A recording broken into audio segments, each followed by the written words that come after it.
So there's one food that you want to eat if you want to shrink an enlarged prostate. Prostate is a gland that wraps around this little tube underneath your bladder. And when it gets bigger, normally it should be like a size of a walnut. When it enlarges, it kind of interferes with the urine flow, and that can keep you up at night. An enlarged prostate can also turn into a cancer situation. And the name that they use for this enlarged prostate is called benign prostatic hyperplasia. What's involved here? Well, this is kind of what the theory is.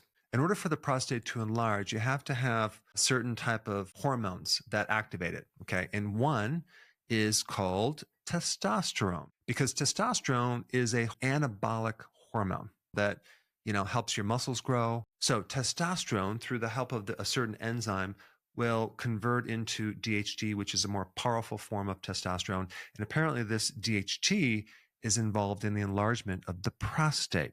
And so the mechanism of one of the top-selling drugs for this condition inhibits that enzyme to reduce DHT. As we age, testosterone goes down. DHT also goes down. And also as men age, the prostate enlarges. So how can that be a solution since DHT is normally lower as we get older?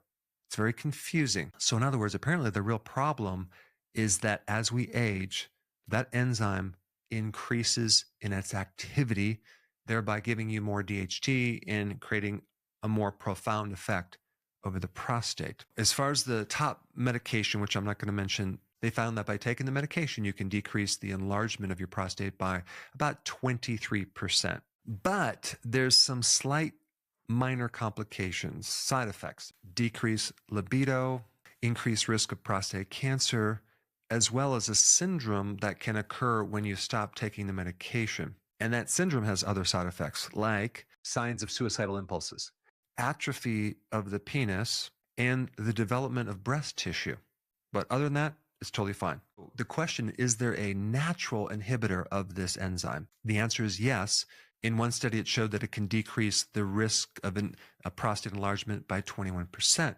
And prostate cancer. This natural enzyme inhibitor also decreases inflammation. It has a very potent antioxidant effect. And the name of this compound is called lycopene. Now, lycopene is called a carotenoid, which is a kind of a category of a lot of different plant-based compounds.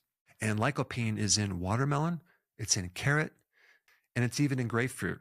But if you want to get a large amount of lycopene, you want to get it from tomatoes. If you can get them from your garden or the farmer's market, that would be great. You can get them as canned tomatoes or tomato sauce or tomato paste, because apparently the lycopene in tomatoes becomes more bioavailable when you heat the tomato. And of course, don't get the tomato sauce that has the sugar added. Get the one that is as natural as possible. Now, the other interesting thing about lycopene is it's a fat-soluble compound, which means that if you're cooking with tomatoes, you want to add a little olive oil with it, because the extra fat with heat will help extract more of that lycopene from it. If you just include maybe twice a week some type of tomato dish, whether these tomatoes are on your salad or in some type of dish, that would be a really great thing for your prostate. So there are other things you can take to help your prostate. Zinc is at the top of the list. Resveratrol is another compound that they used with lycopene. Now, as a side note, probably the worst thing for the prostate is milk, because there's certain growth hormones in milk that can enlarge the prostate as well.